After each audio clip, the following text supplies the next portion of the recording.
I just got sent this new plasma cutter from ANDELI. I'm really excited to try this out. This is the Cut 50DS.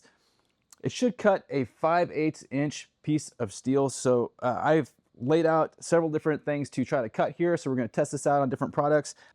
I do have a 1/2 inch piece of rebar, so it should be able to cut through that. We'll see how well it does. Let's open this thing up and see what's in the box.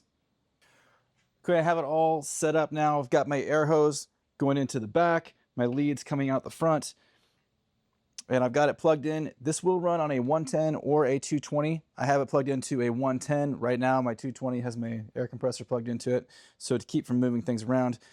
The only thing that you will need to use this plasma cutter that is not included in the box is it does require an air compressor.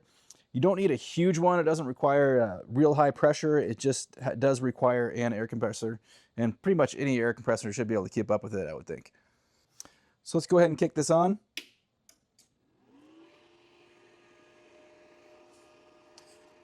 It's a really nice looking LED display here. It shows that it's running on a 110. You can adjust your power level over here. I'm going to start out pretty low. So let's start out about 25. And we'll see how it does. I have several things to try to cut. I wanted to try to cut a piece of angle iron. I'll try to do some not straight cuts. I'll do some like squiggles and stuff on a flat plate. I don't know if you can cut copper with a plasma cutter, but we can try. And then I have that 1/2 inch piece of rebar that I'll do last. One thing that's neat about this, that's different than the plasma cutters that I've had in the past, is that it starts the arc without even touching the metal. And what's great about that is it allows you to cut expanded metal or mesh with this. I don't have any mesh to try to cut right now, but it's nice that you can do that. The plasma cutters that I've had in the past, you have to touch it to the metal in order to get that arc to start your cut. In this one, you can start it from anywhere. Go ahead and try to cut off this piece of angle.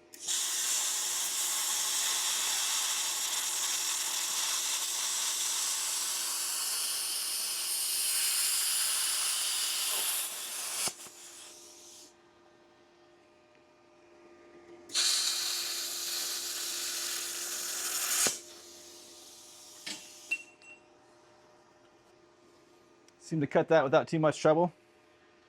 Try the copper. I've never tried to cut copper with plasma cutter. I'm curious.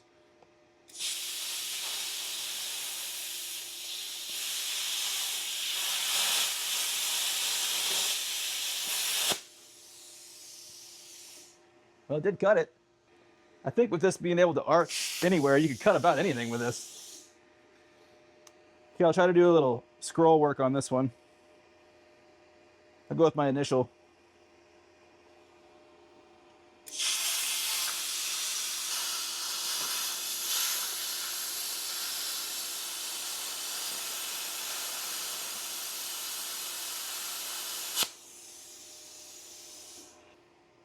It's kind of cool that you can just write your name with a plasma cutter. That's pretty neat. It does do irregular shapes just fine. The big test is going to be cutting off this 1/2 inch rebar. I'm going to go ahead and bump it up to 30.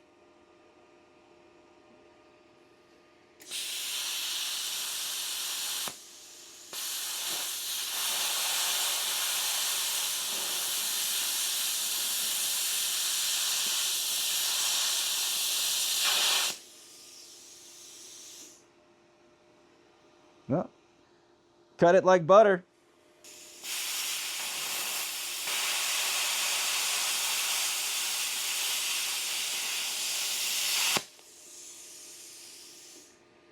That was it at the 35, which is the size you can take it on a 110. So off of the 110 outlet, and it can cut a 1/2 inch rebar, no problem.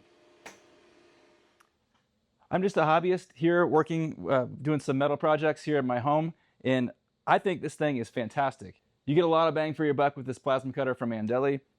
I love the fact that you can cut mesh or expanded metal with this because it will arc without having to touch the metal. That's a fantastic feature. I've never had a plasma cutter like that before, and I think that that is fantastic. Overall, I think this thing's great. I cut through several different kinds of metal without any trouble at all. It cut that rebar like butter when I had it at 30 or 35. It's fantastic that you can run it off of the 110 or the 220. I ran it off of the 110 and it cut through all this stuff just fine. If you wanted to plug it into the 220, you could crank it up to 50 amps and it should blow through stuff that's over 1/2 inch thick. So I think this plasma cutter works great. I think it's built really well and I'm happy with it.